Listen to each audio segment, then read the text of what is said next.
Hello everyone, कैसे हैं सभी लोग। डियर स्टूडेंट्स, हर बार की तरह हम लेकर आ गए हैं आपके लिए एक और रिवीजन वीडियो। और आज के इस वीडियो में हम रिवाइज करने वाले हैं conservation of plants and animals वाला चैप्टर।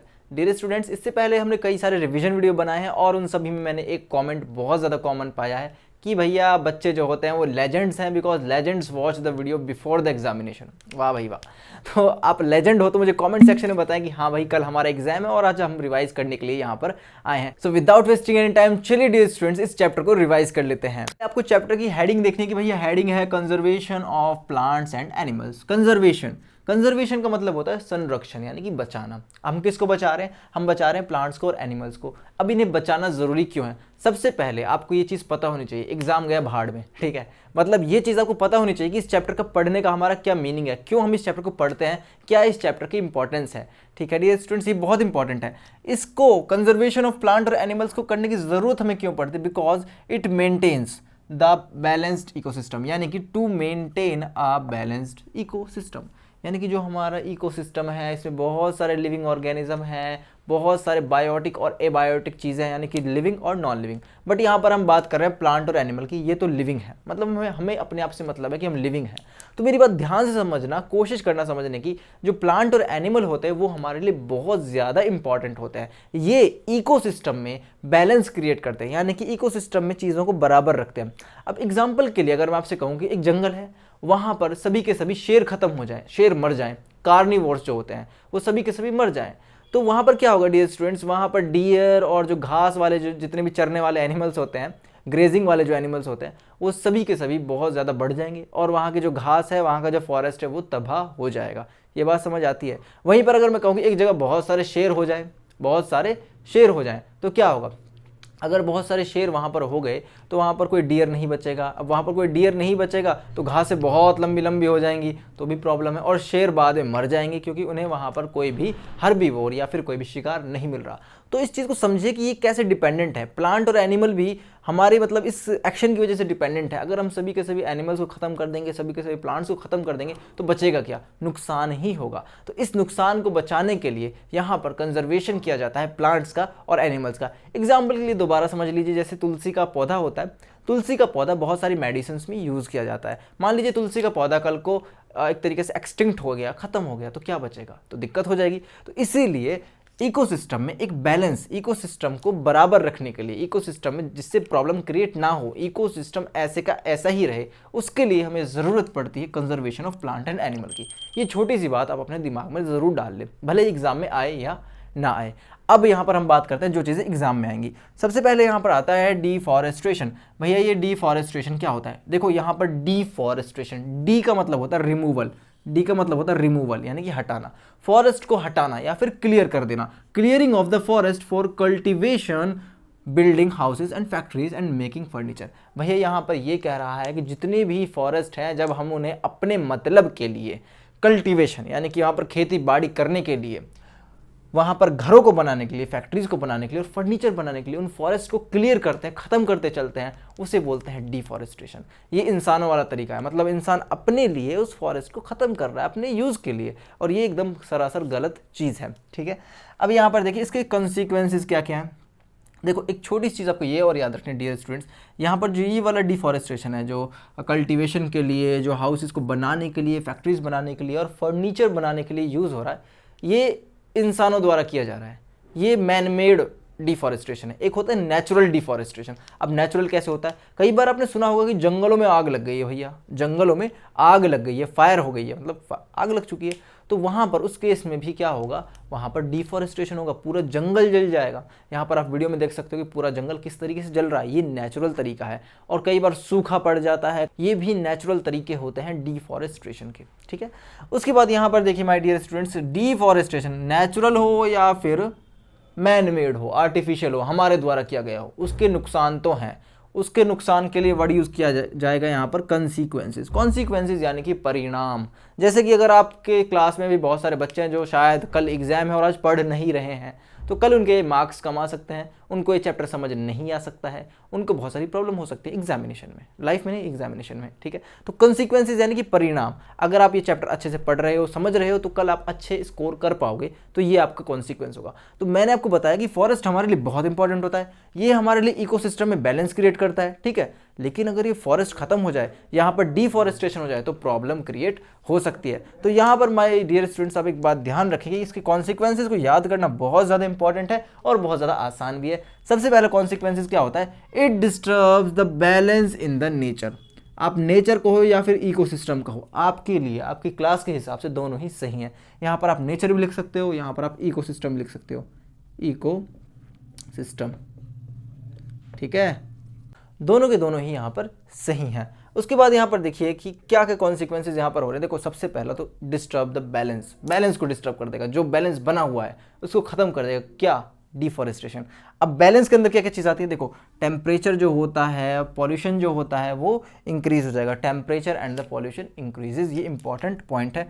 मतलब टेम्परेचर बढ़ जाएगा और पॉल्यूशन का लेवल भी बढ़ जाएगा, ये आपको याद रखना है। उसके बाद देखो, जो फॉरेस्ट होते हैं वो क्या करते हैं, पेड़ जो होता है क्या करता है, फोटोसिंथेसिस प्रोसेस के दौरान वो कार्बन डाइऑक्साइड को ऑक्सीजन गैस में कन्वर्ट करके मतलब हमें दे देता है। समझ रहे मेरी बात? मतलब कार्बन डाइऑक्साइड का कंजप्शन तो करता है ना एक पेड़, और फॉरेस्ट में बहुत सारे पेड़ होते हैं। अब हमने फॉरेस्ट को कर दिया क्लियर, फॉरेस्ट में पेड़ नहीं बचे, तो जो कार्बन डाइऑक्साइड है उसको कौन कंज्यूम करेगा? कोई नहीं करेगा। मैं तो करने वाला नहीं हूँ, आप भी नहीं करोगे। पेड़ तो करते थे, पेड़ को भगा दिया है। तो यहाँ पर जो CO2 के लेवल्स हैं डियर स्टूडेंट्स, वो इंक्रीज हो जाएंगे, और ग्राउंड लेवल जो होता है वाटर का, वो डिक्रीज हो जाएगा। जो वाटर का ग्राउंड लेवल होता है, यानी ग्राउंड लेवल ऑफ वाटर, वो डिक्रीज हो जाएगा। It will decrease. क्यों डिक्रीज होगा? देखो, जो पेड़ वगैरह होते हैं उनकी जो जड़ें होती हैं वो सरफेस को मजबूत कर देती हैं। जिस सरफेस पर पेड़ या फिर पेड़ उगे हुए हैं वो सरफेस मजबूत हो जाता है। जब बारिश वहाँ पर आती है तो वहाँ पर जो पानी पेड़ को सोखना होता है पेड़ सोख लेता है, उसके आसपास का जो सरफेस है, उसके आसपास का जो एरिया है, वहाँ पर पानी ज़मीन में चला जाता है। अगर ऐसे जगह पेड़ ना हो तो सरफेस जो है वो ढीला ढाला रह जाता है। जब सरफेस ढीला ढाला होगा तो वहाँ पर वाटर ज़मीन के नीचे नहीं जाएगा, ठीक है, ये आपको याद रखना है। इस वजह से यहाँ पर वाटर लेवल डिक्रीज़ हो जाते हैं, कार्बन डाइऑक्साइड का लेवल इंक्रीज हो जाएगा और ग्राउंड वाटर लेवल डिक्रीज हो जाएगा। उसके बाद ध्यान दो, कहाँ देख रहे हो, इधर उधर मत देखो। उसके बाद यहाँ देखो, it causes the global warming, पूरे ग्लोब का टेम्परेचर बढ़ जाता है। जब पेड़ खत्म हो जाएंगे, पेड़ कम हो जाएंगे, तो जितने भी हमारा ग्लोब है उसका टेम्परेचर बढ़ जाएगा। क्यों बढ़ रहा है? क्योंकि CO2 का लेवल बढ़ रहा है, ठीक है। CO2 का और ग्लोबल वार्मिंग का आपस में बहुत अच्छा गहरा रिलेशन है। जितना ज़्यादा CO2 का लेवल होगा उतना ज़्यादा ग्लोबल वार्मिंग होगा, ये आपको याद रखना है, ठीक है। उसके बाद देखिए, रेनफॉल जो है, बारिशें जो हैं वो रिड्यूस हो जाएंगी, रुक जाएंगी। और जब बारिशें रुक जाएंगी तो वहाँ पर क्या होगा? ड्रॉट होगा। ड्रॉट क्या होते हैं? सूखा पड़ जाना, ठीक है। जब सूखा पड़ जाएगा तो आपको पता है वो जगह तो यूज़ करने लायक नहीं रहेगी। इससे क्या होता है? डेजर्टिफिकेशन होता है। डेजर्टिफिकेशन, देखो, एक हमने पेड़ लगाए बहुत सारे, मतलब एक जंगल है, बहुत सारे पेड़ हैं, उन पेड़ों को काट दिया गया। पेड़ों को काट दिया गया भैया, ठीक है, काट दिया। अब वहाँ पर क्या होगा? जो पेड़ काटा था उसकी जो जड़ें थी वो भी तो हट जाएंगी ना। एक पॉइंट पर आकर वो पेड़ तो ख़त्म है, उसकी जड़ें भी हट जाएंगी। तो वहाँ पर जो फर्टाइल मिट्टी थी उसके ऊपर से जब हवा या फिर पानी गुजरेगा तो उस फर्टाइल मिट्टी को हटा देगा, और वो जो मिट्टी है वो बाद में उड़ती रहेगी और उसके ऊपर बाद में ऊपर से मिट्टी आती रहेगी। वहाँ पर क्योंकि कुछ प्लांट वगैरह तो उग नहीं रहे हैं तो वहाँ पर मिट्टी ही मिट्टी इकट्ठा हो जाएगी। तो यहाँ पर डेजर्ट जैसी कंडीशन हो जाएगी, इसे बोलते हैं डेजर्टिफिकेशन। यानी कि एक ऐसा एरिया जहाँ पर पहले पेड़ थे वहाँ पर डेजर्ट बन जाता है because of the deforestation. Deforestation की वजह से हमें डेजर्टिफिकेशन देखने को मिलता है, जो बहुत गलत है। उसके बाद यहाँ पर इट में ऑल्सो कॉज फ्लड्स। अरे भैया, क्या कहना चाहते हो? सूखा आपने पड़वा दिया, फ्लड क्या आप बोल रहे हो कि यहाँ पर बाढ़ आ जाएगी? बाढ़ कैसे आ जाएगी? आप कह रहे थे कि रेनफॉल यहाँ पर कम हो जाएगी, लेकिन बाढ़ कैसे आ जाएगी? देखो मेरी बात ध्यान से समझो। मान लीजिए किसी एरिया में पेड़ नहीं है और किसी एरिया में बहुत सारे पेड़ हैं। जिस एरिया में बहुत सारे पेड़ हैं वहाँ पर अच्छी खासी बारिश भी देखने को मिलेगी, लेकिन कई बार क्या होता है, हवा की वजह से जब हवा चलती है दूसरी डायरेक्शन में तो बादल जो होते हैं, आपको पता है बादलों से बारिश आती है, वो बादल आ गए भैया इस सूखे वाले एरिया में, ठीक है। अब जो ये सूखा वाला एरिया था, यहाँ पर जब ज़्यादा बारिश होगी, क्योंकि यहाँ पर कोई पेड़ नहीं है तो उस सूखे एरिया के डियर स्टूडेंट जो सरफेस है वो बहुत ज़्यादा वीक है, वहाँ पर अगर पानी गिरेगा वो ज़मीन के नीचे नहीं जाएगा, वो पानी वहीं पर लॉग हो जाएगा, लॉग यानी कि अटक जाएगा, और पानी ना आगे बढ़ेगा ना पीछे बढ़ेगा, वहीं रह जाएगा डियर स्टूडेंट्स। तो ऐसी कंडीशन में फ्लड होता है। आपने एक चीज़ देखी होगी, जितने भी फ्लड होते हैं वहाँ पर पानी हिलता नहीं है, वो पानी एज इट इज़ रहता है, जैसे कि भैया पानी का कोई फर्श बना दिया हो, मतलब वो पानी एक जगह पर फिक्स हो जाता है, इकट्ठा हो जाता है, वो ना आगे पीछे नहीं जा पाता, उसे बोलते हैं वाटर लॉगिंग। अब वाटर लॉगिंग की वजह से वहाँ पर हो जाता है फ्लड। आपको मेरी बात समझ आ रही है ना? वहाँ पर कोई पेड़ नहीं था, और मैंने आपको अभी बताया था कि जितने भी पेड़ होते हैं ये ज़मीन की मिट्टी के सरफेस को मजबूत बनाते हैं। अगर वहाँ पर कोई पेड़ नहीं होगा, वो ज़मीन की मिट्टी का जो सरफेस है वो मजबूत भी नहीं होगा, जिसकी वजह से अगर वहाँ पर पानी आएगा भी तो वो पानी ऊपर के ऊपर ही रह जाएगा और वहाँ पर फ्लड देखने को मिलेगा। समझ आ रही मेरी बात? तो एक बच्चे ने पूछा था कि भैया ये बताओ कि फ्लड भी आता है, ड्रॉट भी आता है, दोनों कैसे होते हैं? तो मैंने बता दिया। एक इंपॉर्टेंट टर्म यहाँ पर आती है, बायोस्फीयर क्या होता है? ये बहुत इंपॉर्टेंट है। देखो, इसमें गलती मत करते हैं बच्चे, बायोस्फीयर और बायोडाइवर्सिटी में गलती करते हैं बच्चे। ये जो बायोस्फीयर है दो वर्ड से मिलकर बना है, बायो एंड स्फीयर। बायो का मतलब होता है लिविंग और स्फीयर का मतलब होता है गोला, एक जगह, ठीक है। तो ये बायोस्फीयर क्या है? बायोस्फीयर वो पार्ट है अर्थ का जहाँ पर लिविंग ऑर्गेनिजम्स प्रेजेंट है, यानी कि जहाँ पर लाइफ प्रेजेंट है। Biosphere is the part of earth that supports life. भैया जहाँ पर जिंदगी मौजूद है, जहाँ पर लिविंग ऑर्गेनिज्म मौजूद हैं, अर्थ का वो पार्ट जहाँ पर लिविंग ऑर्गेनिजम्स मौजूद हैं, उस जगह को बोलेंगे हम बायोस्फीयर, ठीक है। उसके बाद आता है बायोडाइवर्सिटी। बायो का मतलब अगेन लिविंग, डाइवर्सिटी मतलब भिन्नता, यानी कि different type of living organisms जहाँ पर प्रेजेंट होंगे, हम कहेंगे कि यहाँ पर बायोडाइवर्सिटी प्रेजेंट है।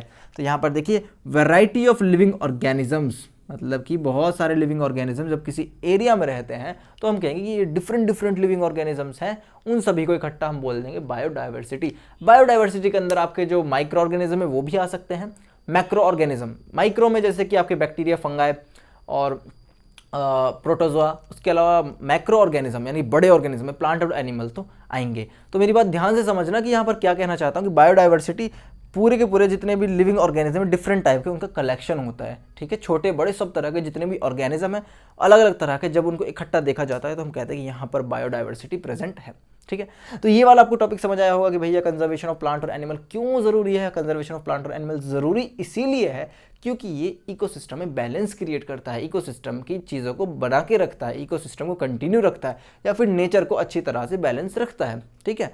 अब मैंने आपको बताया कि डिफॉरेस्टेशन क्या होता है, आपको क्लियर हो गया होगा। इंसान अपने लिए करते हैं, फर्नीचर बनाते हैं, फैक्ट्री बनाते हैं, हाउसेज बनाते हैं, भैया पता नहीं क्या क्या बनाते हैं। इसके नुकसान आपको पता होने चाहिए, कॉन्सिक्वेंसेज, डिस्टर्ब करता है हमारे बैलेंस को, नेचर को कैसे करता है। यहाँ पर मैंने सारे पॉइंट लिख दिए हैं। बायोस्फीयर मैंने आपको समझा दिया, बायोडाइवर्सिटी मैंने आपको समझा दिया।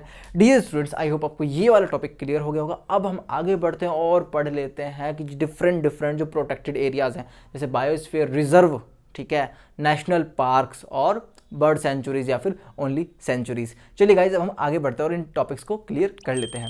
सो डियर स्टूडेंट्स, चलिए हम आगे बढ़ लेते हैं और पढ़ते हैं प्रोटेक्टेड एरियाज के बारे में।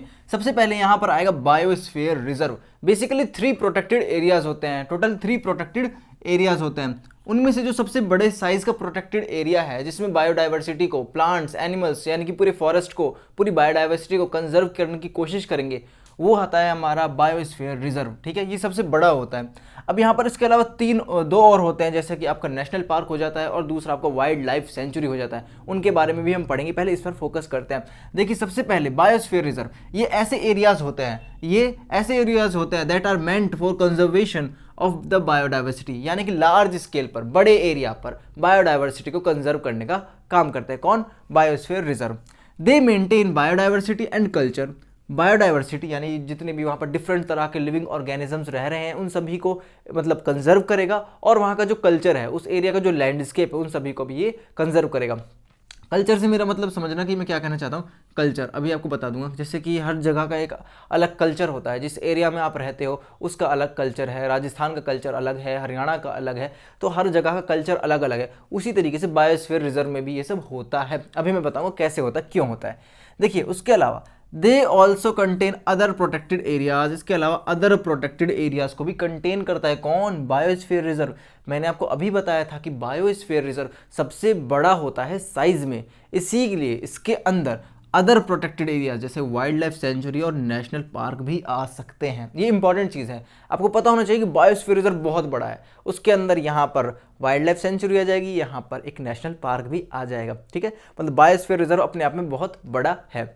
अब यहाँ पर देखिए, यहाँ पर ट्राइबल कम्युनिटी, ट्राइबल यानी कि जो आदिवासी लोग रहते हैं वो भी यहाँ पर रहते हैं। कहाँ पर रहते हैं? आदिवासी लोग रहते हैं बायोस्फीयर रिजर्व में। बहुत इंपॉर्टेंट चीज़ है, याद रखना है। और देखिए, जब ट्राइबल कम्युनिटी रहेगी, जहाँ पर कोई कम्युनिटी प्रेजेंट रहती है, जहाँ पर एक ही कम्युनिटी के लोग प्रेजेंट रहते हैं डियर स्टूडेंट्स, तो वहाँ पर एक कल्चर मेंटेन किया जाता है, वहाँ पर ही कल्चर को मेंटेन किया जा सकता है। तो इसीलिए हम कह रहे हैं कि बायोस्फीयर रिजर्व में कल्चर को मेंटेन किया जाता है, किसके through? By the tribal community. Tribal community यहाँ पर रहती है, इसीलिए यहाँ का कल्चर भी मेंटेन किया जा सकता है, ठीक है। उसके अलावा they can use the natural resources out there, मतलब कि जितने भी ये बायोस्फीयर रिजर्व हैं, जैसे कि पंचमढ़ी बायोस्फीयर रिजर्व, वहाँ पर जो ट्राइबल लोग रह रहे हैं, जो आदिवासी लोग रह रहे हैं डियर स्टूडेंट्स, वो वहाँ के नेचुरल रिसोर्सेज जैसे कि मेडिसिनल प्लांट्स, फ्लावर्स, फ्रूट और लकड़ियों का इस्तेमाल कर सकते हैं अपने लिए, क्योंकि बायोस्फीयर रिजर्व बहुत बड़ा है, ठीक है। और ये लोग उनकी केयर भी करते हैं, मतलब उस जंगल की रक्षा भी करते हैं, ठीक है।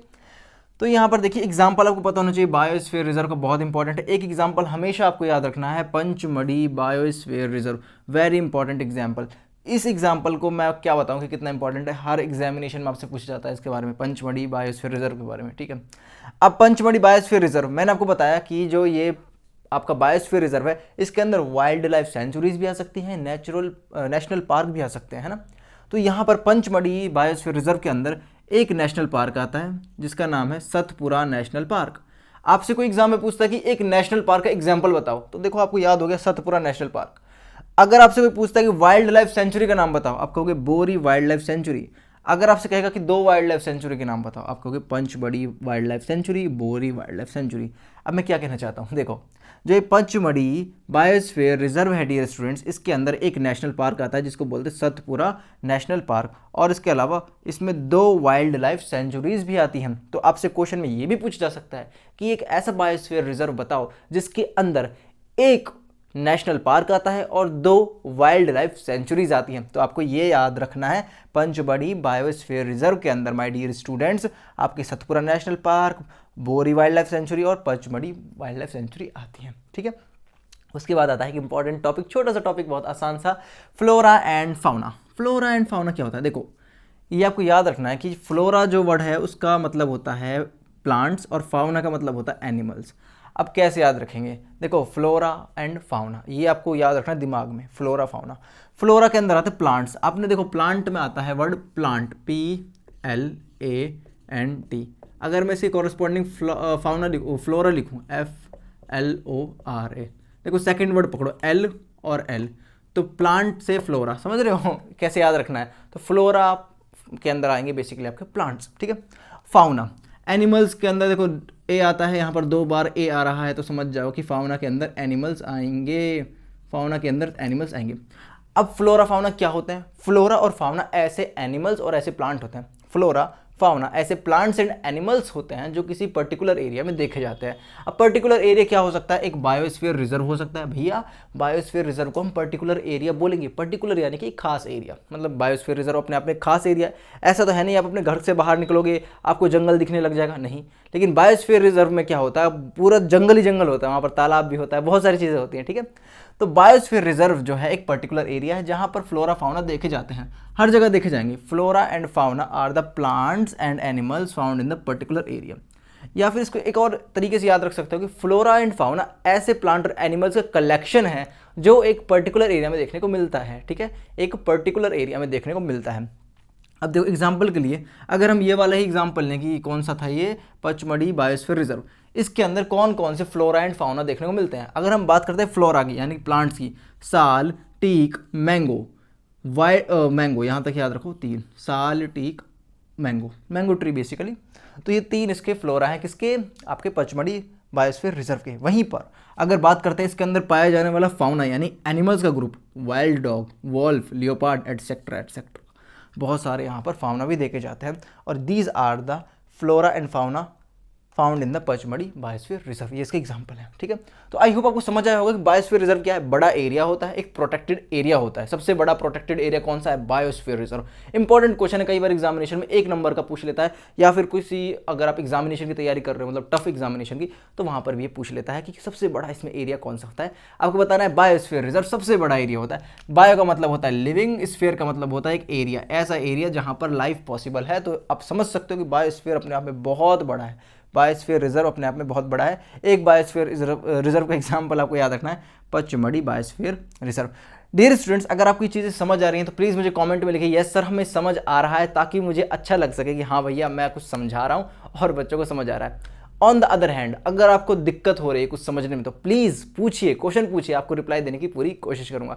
सो अभी हमने बायोस्फीयर रिजर्व को समझ लिया है। अब हम इसके बाद जो इससे छोटा वाला एरिया है उसको बोलते हैं नेशनल पार्क। अब हम नेशनल पार्क के बारे में पढ़ते हैं। चलिए गाइज, अब हम आगे बढ़ते हैं। गाइज, अब हम आगे बढ़ते हैं और पढ़ लेते हैं नेशनल पार्क के बारे में। माय डियर स्टूडेंट्स, यहाँ पर देखिए नेशनल पार्क जो है वो भी देखो एक एरिया है, प्रोटेक्टेड एरिया है। ये थोड़ा सा छोटा होता है बायोस्फीयर रिजर्व से। अब यहाँ पर देखिए ये ऐसे एरियाज होते हैं जो प्रोटेक्ट करते हैं होल सेट ऑफ इकोसिस्टम। ये लाइन आपको याद रखनी है, होल सेट ऑफ इकोसिस्टम। अच्छा लगेगा अगर आप एग्जामिनेशन में इसको ऐसे लिख के आएंगे, they protect the whole set of ecosystem. अच्छा लगेगा। देखो कहना क्या चाहते हैं यहाँ पर, देखो होल सेट यानी कि पूरा सेट ऑफ इकोसिस्टम। अब इकोसिस्टम क्या होता है? देखो प्लांट्स, एनिमल्स और वहाँ पर बहुत सारे जो लिविंग ऑर्गेनिज्म है, छोटे बड़े सभी तरह के, वो सभी एक दूसरे से कनेक्टेड हैं। तो पूरा उनका एक इकोसिस्टम है, वो एक दूसरे के ऊपर डिपेंडेंट भी हैं डियर स्टूडेंट्स। तो उन सभी को अगर देखो उनमें से किसी का नंबर हमने कम कर दिया, किसी जानवर को हमने ख़त्म कर दिया, किसी पेड़ को हमने ख़त्म कर दिया, तो इकोसिस्टम गड़बड़ा जाएगा, अनबैलेंस्ड हो जाएगा। तो पूरे के पूरे इकोसिस्टम को प्रोटेक्ट करने के लिए नेशनल पार्क्स प्रेजेंट होते हैं। तो नेशनल पार्क क्या करेगा? पूरे के पूरे सेट को, यानी कि जितने वहाँ पर पॉन्ड हैं, तालाब है, जो भी सब छोटी छोटी वहाँ पर इकोसिस्टम है, उन सभी को प्रोटेक्ट करेगा कौन? National park. ठीक है, दे प्रिजर्व फ्लोरा एंड फाउना। ये फ्लोरा और फाउना को बचाते हैं। देखो एक छोटा सा एरिया है, मतलब छोटा तो नहीं है, थोड़ा सा छोटा है बायोस्फीयर रिजर्व से, और वहाँ पर देखो अभी जंगल तो होगा। देखो ये चीज़ याद रखनी है कि जितने भी प्रोटेक्टेड एरियाज़ हैं, वहाँ पर जितने भी प्रोटेक्टेड एरियाज हम पढ़ रहे हैं, उन सभी के अंदर जंगल भी है, उन सभी के अंदर छोटी मोटी नदियाँ भी है, और उन सभी के अंदर तालाब वगैरह भी हैं। ठीक है, ये आपको याद रखना है। तो ये वहाँ के अंदर जितने भी प्रेजेंट फ्लोरा और फाउना यानी कि प्लांट्स और एनिमल्स को प्रोटेक्ट करेंगे कौन? National parks. उसके अलावा वहाँ की जो लैंडस्केप है, वहाँ का जो आप कह सकते हो कि देखो हर जगह की एक अलग लैंडस्केप होती है। आप अगर वहाँ पर जाओगे, रेगिस्तान में जाओगे, तो उसकी अलग लैंडस्केप है, वो अलग तरीके का दिखेगा, बिल्कुल रेत रेत। अगर आप अपने आसपास एरिया में देखोगे, कुछ मैदानी एरिया होते हैं, कुछ चटियल एरिया होते हैं, कुछ पहाड़ी एरिया होते हैं, समझ रहे हो? तो हर जगह का अलग अलग लैंडस्केप होता है। तो उसी तरीके से नेशनल पार्क भी अलग अलग लैंडस्केप को बचाते हैं और हिस्टोरिक ऑब्जेक्ट्स को भी प्रोटेक्ट करते हैं। ये आपको याद रखना है। ठीक है, अब मेरी प्यारे बच्चों एक बात सुनो, मेरी यहाँ पर इंपॉर्टेंट है इसका एग्जाम्पल। किसका? नेशनल पार्क का एग्जाम्पल बहुत ज़्यादा इंपॉर्टेंट है, वो है सतपुरा नेशनल पार्क। इंपॉर्टेंट है, याद रख लेना। सतपुरा नेशनल पार्क एग्जाम्पल है किसका? नेशनल पार्क का, बहुत इंपॉर्टेंट है। उसके बाद देखो यहाँ पर कुछ ऐसी एक्टिविटीज़ होती है जो ह्यूमन द्वारा करी जाती है अपने फ़ायदे के लिए, जैसे कि जानवरों को मार देना, जानवरों का शिकार कर लेना, एनिमल्स की स्मगलिंग करना, उनको वहाँ से मतलब समझ रहे हो ना, चोरी कर लेना, उनको जान से मार देना, वहाँ की जो लकड़ियाँ हैं उनको काट कर अपने इस्तेमाल के लिए यूज़ करना, ये सभी की सभी चीज़ें यहाँ पर अलाउड नहीं होती। तो यहाँ पर देखिए ह्यूमन एक्टिविटीज़ लाइक ग्रेजिंग, जानवरों को चराना, poaching, hunting animals and collection of firewood, भैया लकड़ियों को कलेक्शन करना, मेडिसिनल प्लांट को चोरी करके ले जाना, ये सभी के सभी अलाउड नहीं है। कहाँ पर अलाउड नहीं होता? नेशनल पार्क में। मतलब यहाँ पर सख्ती होती है बहुत ज़्यादा। यहाँ पर आपके जो पुलिस वाले होते हैं, पुलिस वाले यहाँ पर अलग होते हैं, फॉरेस्ट डिपार्टमेंट के यहाँ पर सोल्जर्स होते हैं। ठीक है, तो वो भी यहाँ पर होंगे, वो ये सब चीज़ को देख रहे होंगे। उसके अलावा आपको ये चीज़ समझ आ गई होगी कि देखो नेशनल पार्क ऐसे एरियाज़ होते हैं जो इकोसिस्टम का होल सेट को प्रोटेक्ट करते हैं। उसके अलावा यहाँ पर मैंने बताया कि ये फ्लोरा, फाउना और लैंडस्केप एंड हिस्टोरिक ऑब्जेक्ट्स को भी प्रिजर्व करते हैं। प्रिजर्व यानी कि बचाना।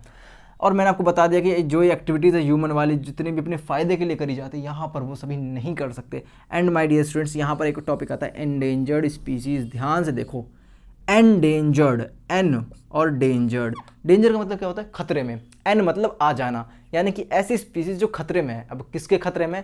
देखो कुछ स्पीसीज़ ऐसी हैं जिनका नंबर लगातार घट रहा है, कुछ ऐसे एनिमल और प्लांट है जिनका नंबर लगातार घट रहा है। फॉर एग्जांपल, सबसे फेमस एग्जांपल इंडिया में टाइगर है। टाइगर का नंबर लगातार घटता जा रहा है, तो टाइगर एक एंडेंजर्ड स्पीसीज़ में आता है डियर स्टूडेंट्स, क्योंकि their number is decreasing they might face extinction, यानी कि वो विलुप्त होने की कगार पर हैं। एक्सटिंक्शन यानी विलुप्त, जिसको देखा ना जाए, वो जिसको मतलब ख़त्म हो जाए।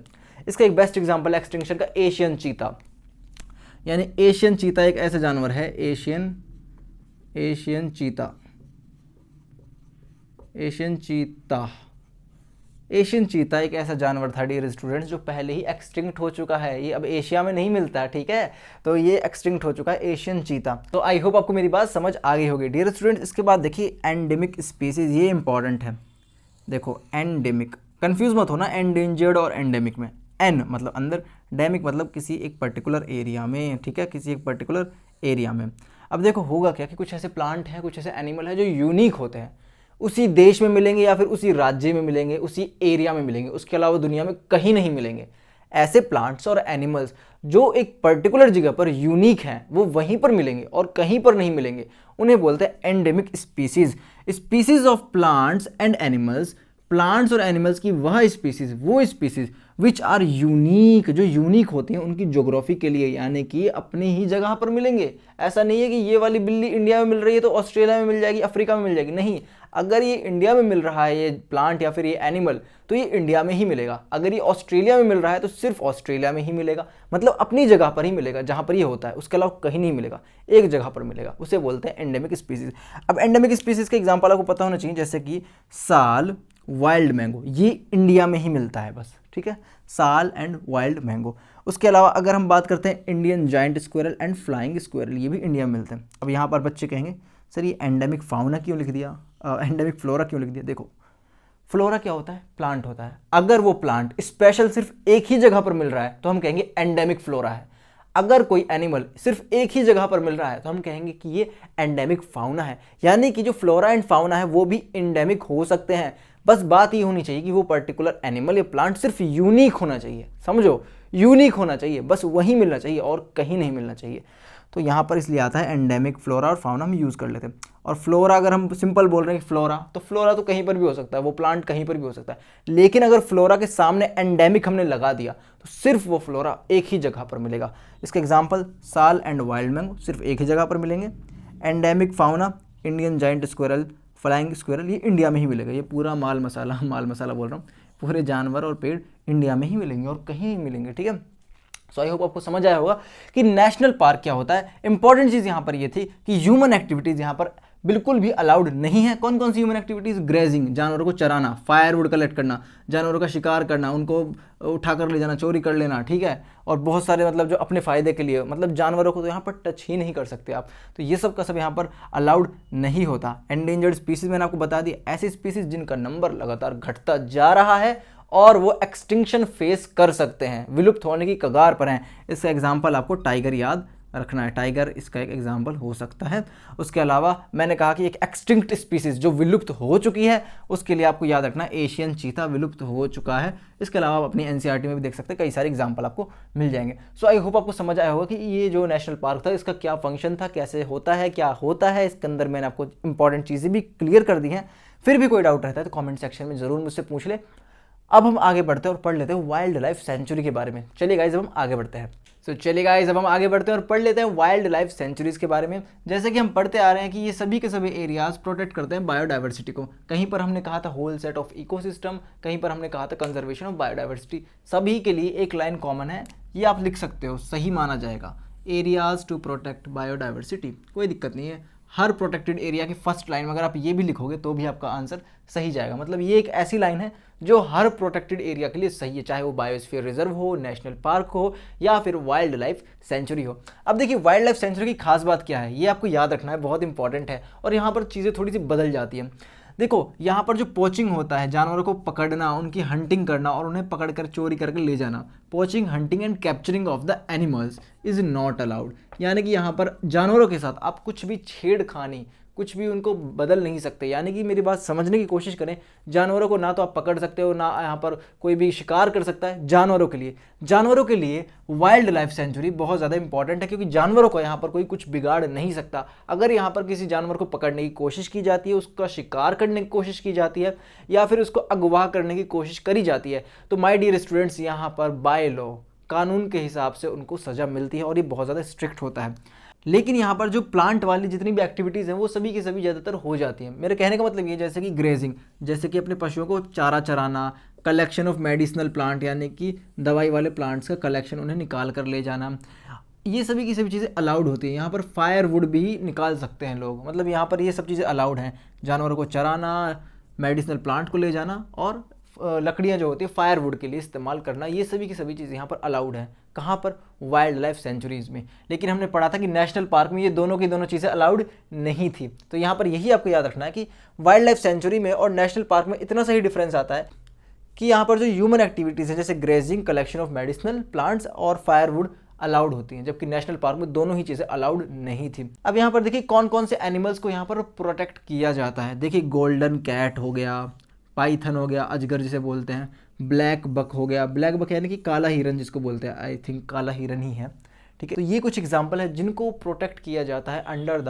Wild life sanctuary. ये आपको याद रखना है, इंपॉर्टेंट एग्जाम्पल्स हैं। इसके अलावा बहुत सारे एग्जाम्पल हैं, गोल्डन कैट हो गया, पाइथन हो गया, ब्लैक बक हो गया, एलिफेंट हो गया, इसके अलावा भी बहुत सारे हैं, आपको याद रख सकते हो।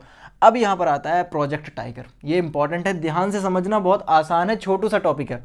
देखो प्रोजेक्ट टाइगर, जैसा कि नाम से समझ आ रहा है कि प्रोजेक्ट जो है ये टाइगर्स के लिए शुरू किया गया था। और मैंने आपको इस लेक्चर के दौरान बीच में ये भी बताया था कि जो टाइगर होते हैं डियर स्टूडेंट, उनका नंबर लगातार घट रहा है और इंडिया में टाइगर क्या है? एक नेशनल एनिमल है और इसको प्रोटेक्ट करना बहुत ज़्यादा ज़रूरी है। देखो बहुत बड़ी शर्म की बात होगी कि हमारा जो नेशनल एनिमल है वही विलुप्त हो रहा है ना। इस चीज़ को समझने की कोशिश करो, हमारे लिए जो चीज़ हमको रिप्रेजेंट करती है, ठीक है, वही गायब हो रही है। तो इस चीज़ को तो बचाना पड़ेगा। तो उसके लिए गवर्नमेंट ने 1973 में 1973 में 1 अप्रैल को एक प्रोजेक्ट लॉन्च किया था जिसको बोलते हैं project tiger.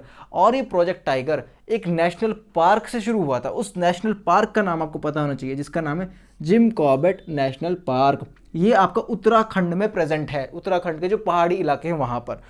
Jim Corbett national park में 1 अप्रैल 1973 को स्टार्ट किया गया था प्रोजेक्ट टाइगर। यानी कि अगर आपसे कोई पूछे कि जिम कॉर्बेट नेशनल पार्क कहाँ पे, आप कहोगे उत्तराखंड में है, ठीक है। तो एक क्वेश्चन ये भी बन सकता है कि कौन से स्टेट से प्रोजेक्ट टाइगर का स्टार्ट किया गया था? उत्तराखंड से। कौन से नेशनल पार्क से शुरू किया गया था? जिम कॉर्बेट नेशनल पार्क से प्रोजेक्ट टाइगर का शुरुआत किया गया था। अब देखिए प्रोजेक्ट टाइगर में हुआ क्या था, क्यों किया गया था। इसका मेन जो मकसद था, जो इसका टारगेट था, वो था to protect the tiger, tiger को बचाना, टू इंश्योर सर्वाइवल, उनका सर्वाइवल, मेंटेनेंस, ये सभी की सभी जो चीज़ें हैं, सर्वाइवल और मेंटेनेंस जो चीज़ें हैं, ये प्रोजेक्ट टाइगर के अंडर देखी जाती हैं कि भाई ये जो टाइगर है ये हेल्दी है या नहीं, ये बीमार तो नहीं हो गया, इसके बच्चे ठीक हैं या नहीं। तो बहुत सारी वहाँ पर चीज़ें देखी जाती हैं, इनको खाना वगैरह मिल रहा है या नहीं, यहाँ पर डियर की जो संख्या है जिसका ये शिकार करते हैं उनकी संख्या कम तो नहीं हो रही, कोई बीमारी तो नहीं फैल रही। तो टाइगर का पूरी तरीके से ख्याल रखा जाता है डियर स्टूडेंट्स। तो प्रोजेक्ट टाइगर में ये चीज़ें बहुत ज़्यादा इंपॉर्टेंट थी कि यहाँ पर टाइगर को बचाया गया था। कैसे बचाया गया था? देखो शिकारी जो होता है उनको भी ख़त्म कर दिया, मतलब शिकारियों को भी खड़ी से कड़ी सज़ा दी जाती है अगर वो टाइगर का शिकार करते हैं, ठीक है। टाइगर का शिकार लोग क्यों करते हैं? देखो एक तो होता है ना कि किसी चीज़ की कमी है तो उसकी डिमांड मार्केट में बढ़ जाती है, वो बहुत महंगी बन जाती है। मान लो ये मार्कर है, पूरे वर्ल्ड में ये एक ही मार्कर है, तो पूरे वर्ल्ड में अगर एक ही मार्कर है तो उसकी कीमत तो अपना बढ़ जाएगी ना। तो उसी तरीके से टाइगर की संख्या बहुत ज़्यादा कम है, इसीलिए उनकी जो मार्केट में, ब्लैक मार्केट में जो डिमांड है बहुत ज़्यादा है। ब्लैक मार्केट यानी कि जो गुंडे लोगों का मार्केट होता है, समझ जाओ, ठीक है। अब यहाँ पर देखो टारगेट, इसका टारगेट मैंने बता दिया, ensure the survival and maintenance of the tigers. उसके बाद हाईएस्ट नंबर ऑफ टाइगर्स कहाँ पर देखे जाते हैं? हाईएस्ट नंबर ऑफ टाइगर्स याद रखना कि जिम कॉर्बेट नेशनल पार्क में काफ़ी सारे टाइगर्स हैं। जिम कॉर्बेट नेशनल पार्क में बहुत सारे टाइगर्स हैं। आप लिख सकते हो कि जिम कॉर्बेट नेशनल पार्क में भी बहुत सारे टाइगर्स प्रेजेंट। इसके अलावा एक और टाइगर रिजर्व है, सतपुरा टाइगर रिजर्व, वो अलग है। सतपुरा टाइगर रिजर्व अलग चीज़ है। वो उसमें देखा गया था कि जो टाइगर का नंबर है वो भी इंक्रीज़ हो रहा है। पर सबसे ज़्यादा जो आपको पूछे कि कहाँ पर present highest number of tiger, Jim Corbett national park में। और कहाँ पर इनका नंबर लगातार इंक्रीज़ हो रहा है, मतलब इंक्रीज़ हो रहा है अच्छे से, मतलब वहाँ का ख्याल रखा जा रहा है टाइगर्स का, वो है सतपुरा टाइगर रिजर्व, ठीक है। तो आई होप आपको समझ आया होगा कि वाइल्ड लाइफ सेंचुरीज क्या होती है। मैंने बताया कि यहाँ पर जो जानवरों के साथ चीज़ें छेड़खानी करी जाती है, उन्हें मारा जाता है, पकड़ा जाता है, ये सभी का सभी अलाउड नहीं है। उसके अलावा यहाँ पर जो नॉर्मल एक्टिविटीज़ जैसे ग्रेजिंग, जानवरों को चराना, मेडिसिनल प्लांट को निकालना, फायरवुड वगैरह निकालना अलाउड होता है वाइल्ड लाइफ सेंचुरीज में। और यहाँ पर इसका एग्जाम्पल आपको पता होना चाहिए, पंचमढ़ी वाइल्ड लाइफ सेंचुरी, ये एग्जाम्पल सबको याद होना चाहिए। और मैंने आपको प्रोजेक्ट टाइगर बता दिया, 1 अप्रैल 1973 को स्टार्ट हुआ था, जिम कॉर्बेट नेशनल पार्क से स्टार्ट हुआ था। और इसका मेन काम क्या था? प्रोटेक्ट करना, टाइगर को बचाना, उनका सर्वाइवल और उनका मेंटेनेंस इंश्योर करना। सो आई होप गाइज आपको ये सब समझ आ गया होगा। अब हम देखो, हमने जो इस रिवीजन वीडियो का 75% पार्ट कंप्लीट कर लिया और ये 75% पार्ट बहुत ज़्यादा इंपॉर्टेंट था। अब बचा है 25% पार्ट। अब मैं आपसे चाहूँगा कि आप थोड़ा सा संयम रखें, थोड़ा सा और पेशेंस रखें। चीज़ों को शायद आप नोट कर रहे होंगे, आप चीज़ों को समझ रहे होंगे, और इस वीडियो को अगर आपको समझ नहीं आता तो एक बार और दोबारा देख लेना। अगर समझ आता है तो भी एक बार दोबारा देख लेना, आपको याद हो जाएगा। 2x की स्पीड पर करके देख लेना, ठीक है। सो अब हम आगे बढ़ते हैं और पढ़ लेते हैं जो हमारे बचे हुए टॉपिक्स। तो चलिए गाइस, अब हम आगे बढ़ते हैं। सो चलिए गाइस, अब इस चैप्टर के लास्ट टॉपिक्स को कंप्लीट कर लेते हैं और इस चैप्टर को कंप्लीट रिवीजन खत्म कर देते हैं। डियर स्टूडेंट्स, यहाँ पर ज़्यादा टॉपिक नहीं है। Red data book, migration, recycling of the paper और रिफॉरेस्टेशन। देखिए, जितना भी मैंने आपको अभी तक पढ़ाया है वो इंपॉर्टेंट था, बहुत ज़्यादा इंपॉर्टेंट था। यहाँ से आपको 1-2 क्वेश्चन मिल सकता है, उससे ज़्यादा नहीं मिलेगा, बट ये इंपॉर्टेंट है फिर भी, मतलब इसको करना ज़रूरी है। देखो, सबसे पहले देखिए red data book. Red data book, red का मतलब क्या होता है, मतलब समझो, रेड का मतलब क्या है, खतरा, ठीक है, खतरा वाली बुक है। अब इसमें ऐसा क्या है इस रेड डेटा बुक में? रेड डेटा बुक एक डेटा कलेक्ट करती है, एक डेटा रखती है अपने पास, खतरे वाला डेटा। अब वो खतरे वाला डेटा क्या है मैं आपको बताता हूँ। देखिए, रेड डेटा बुक क्या करती है, ये डेटा रखती है एंडेंजर्ड स्पीसीज़ के बारे में। जितने भी एंडेंजर्ड प्लांट और एनिमल हैं उनका डेटा कौन सी बुक में मिलेगा? रेड डेटा बुक में मिलेगा डियर स्टूडेंट्स, ठीक है। और रेड डेटा बुक जो है इसको इंटरनेशनली भी मेंटेन किया जाता है, यानी पूरे वर्ल्ड में जो भी एंडेंजर्ड स्पीसीज है उनका रिकॉर्ड रखा जाता है, और इंडिया द्वारा अलग से भी अपना इसको रखा जाता है, मेंटेन किया जाता है। India also maintains its own red data book. क्योंकि हम इंडिया के बारे में बात कर रहे हैं तो इंडिया वाली red data book international red data book से अलग होगी। देखो, रेड डेटा बुक 2 होंगी, एक नेशनल एक इंटरनेशनल। नेशनल वाली जो है, इंडिया वाली जो है, उसमें हम इंडिया वाले इंडेंजर्ड स्पीसीज के बारे में बात करेंगे, लेकिन जो इंटरनेशनल वाली है वो पूरे वर्ल्ड के बारे में बात करेगी। तो डियर स्टूडेंट्स, ये भी याद रखना कि इंटरनेशनली रेड डेटा बुक को IUCN मेंटेन करती है, international union of conservation of nature, ठीक है।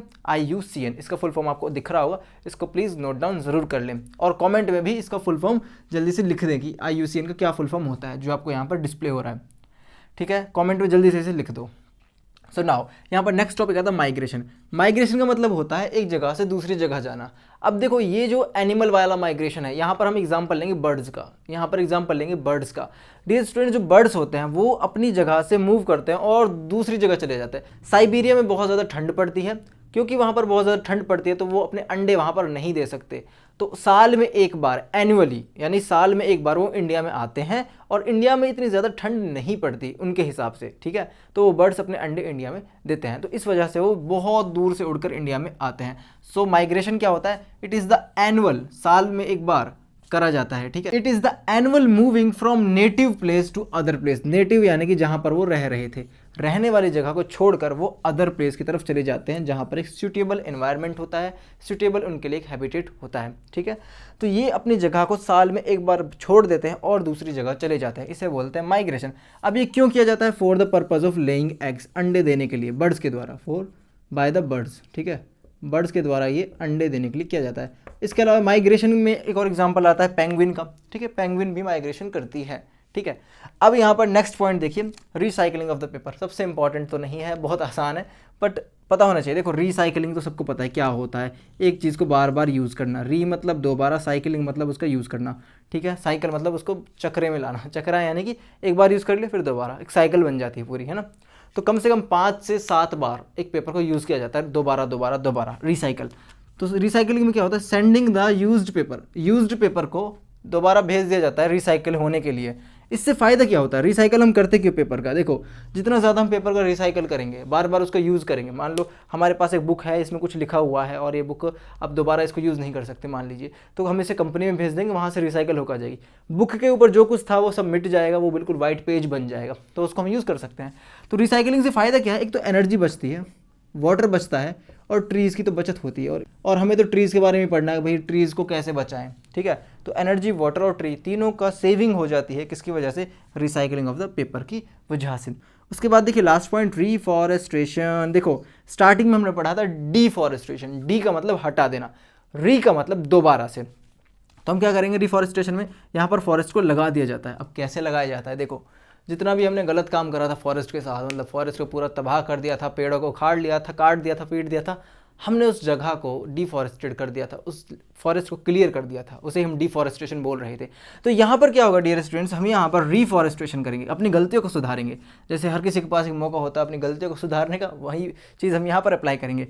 तो रिफॉरेस्टेशन में restocking of the destroyed forest, यानी कि री स्टॉकिंग, दोबारा से लगा दिया जाता है डिस्ट्रॉयड फॉरेस्ट को। मान लीजिए किसी जगह पर वाइल्ड मैंगो उग रहा था, हमने उसे काट लिया, तो हम अब क्या करेंगे, हम वहाँ पर जाएंगे, दोबारा से वाइल्ड मैंगो का पौधा लगा देंगे। ठीक है, जिस पेड़ को काटा था, जिस स्पीसीज़ के पेड़ को काटा गया था, उसी स्पीसीज़ के पेड़ को लगाना ज़्यादा बेहतर रिफॉरेस्टेशन होता है। मतलब देखो, मान लीजिए हमने नीम का पेड़ काटा और हम वहाँ जाकर लगा रहे हैं आम का पेड़, तो ये तो गलत हो गया ना। जिस पेड़ को हमने वहाँ से काटा था उसी पेड़ को हमें वहाँ पर लगाना होगा, तभी हम कहेंगे रिफॉरेस्टेशन। ठीक है, तो रिफॉरेस्टेशन में हमें नए पेड़ लगाने पड़ते हैं, जो हमने निकाले थे वही वाले।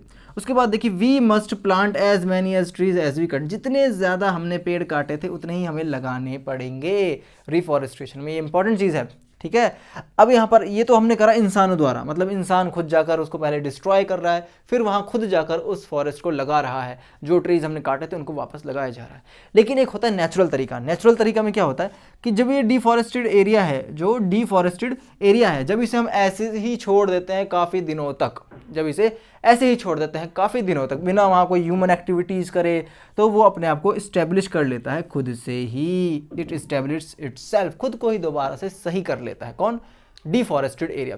अब मेरी बात ध्यान से सुनो, मैंने जितना कुछ आपको पढ़ाया था आई होप आपको समझ आया होगा। इसमें कोई डाउट रहता है फिर भी कमेंट कर सकते हो, और अगर आपको मेरे पढ़ाने का तरीका अच्छा लगा तो मुझे कमेंट में बताइए यस सर हमें अच्छा लगा। और डियर स्टूडेंट, इसके अलावा भी मैंने कई सारे रिवीजन वीडियो बनाए हैं, हमारे चैनल को जरूर जाकर चेक करें, प्लेलिस्ट आपको मिल जाएगी, उसमें कई सारे हमने ऐसे ही रिवीजन वीडियो बनाए हैं। सो आई होप आपको अच्छी तरह समझ आ गया होगा। कल का आपका एग्जाम है, कल एग्जाम में आपको 4 के आना है, एग्जाम में अच्छे मार्क्स आपको स्कोर करने हैं। सो मेरी विशेष आपके साथ है, ऑल द वेरी बेस्ट। तो अब हम मिलते हैं आपसे किसी और नेक्स्ट वीडियो में। Take care, bye.